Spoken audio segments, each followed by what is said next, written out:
peaceful solutions that uplift and benefit everyone.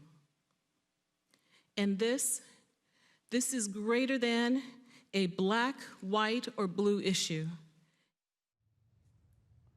We can speak to Ama Mazama, who's an associate professor in the Department of African American Studies at Temple University. Ama, thank you so much for joining us. What is the key right now? Is it the feeling among the general population calling for change, or is it the political will of those people who would pass any legislation?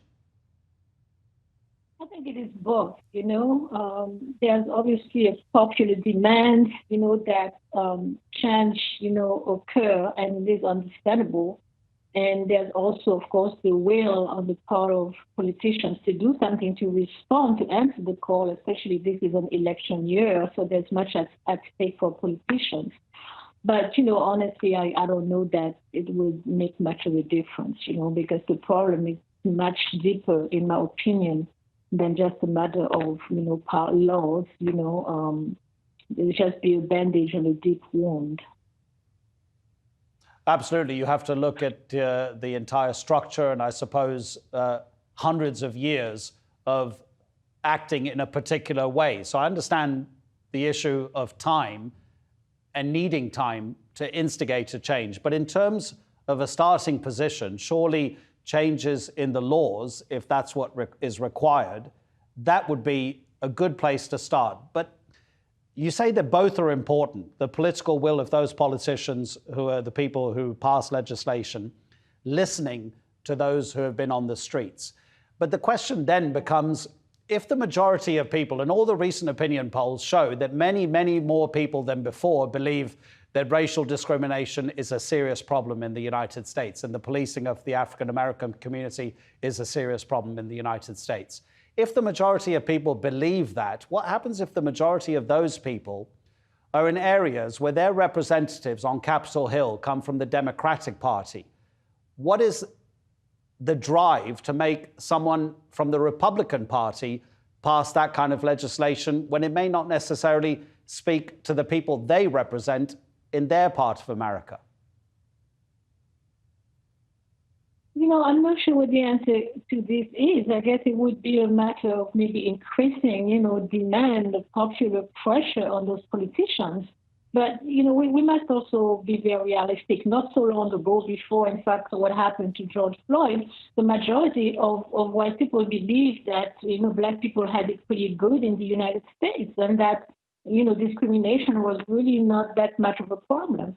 It has taken, this gruesome, terrible broadcast of the murder of a Black man for them to admit that all of a sudden, yes, there's a problem. And I find that so ironic in many ways. So, if they're sincere, then it's just a matter of keeping the pressure on. But again, I have some doubts, because police brutality is just one aspect, maybe the most visible aspect of what Black people endure on a daily basis in the United States of America. Ama, we're having a bit of a problem with the quality of our connection. I tell you what, we'll try one more question to you, but let's listen to Art Acevedo. He is the chief of police in George Floyd's hometown of Houston. And he had said on Tuesday, look, there are 18,000 police departments in the United States, and each one of them has their own way of working. He has called for some sort of national standard of policing. The Minneapolis police chief, where George Floyd died on the 25th of last month, he has already said that he is going to make significant changes to that city's police department. Let's have a listen to Art Acevedo, and then we'll come back to you. Must acknowledge that law enforcement's past contains institutional racism, injustices, and brutality.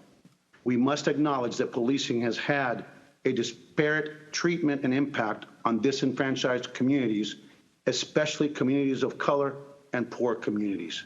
Defunding the police without addressing the social economic reality faced by poor communities and the disenfranchised and how they are riddled with missteps which would increase the need for police services. So obviously policing of the African American community is one of the main issues right now because of all the emotions after George Floyd's death. But you've already spoken, and we, all broadcasters in the world, have been looking at the socioeconomic disparities in the United States based on race, access to education, to jobs, all of that. What about the starting position again in terms of addressing those imbalances? Where do you think that has to be? Just the starting position. We can dream about what happens in the future, but what about the starting position? Give me one or two ideas that you think should be implemented in an ideal world right now. Well, I definitely would look at the school system before I even look at the police. I would look at the school system, because the school system basically has really millions of Black children in its custody. And we know that there is, what they call the school-to-prison pipeline that works very efficiently and channels, hundreds of thousands of Black children, especially Black males, into the police, the justice system or injustice system. So I think that would be a very important place to start. What's happening in public schools and private schools to Black children? And then have a conversation also, of course, about the police. But, really what's going in the schools? That, to me, that's where the conversation should start. Ama, thank you so much indeed for your time. And again, apologies for the lack of quality in that connection between us here in the UK and you in the United States. Ama Mazama from Temple University.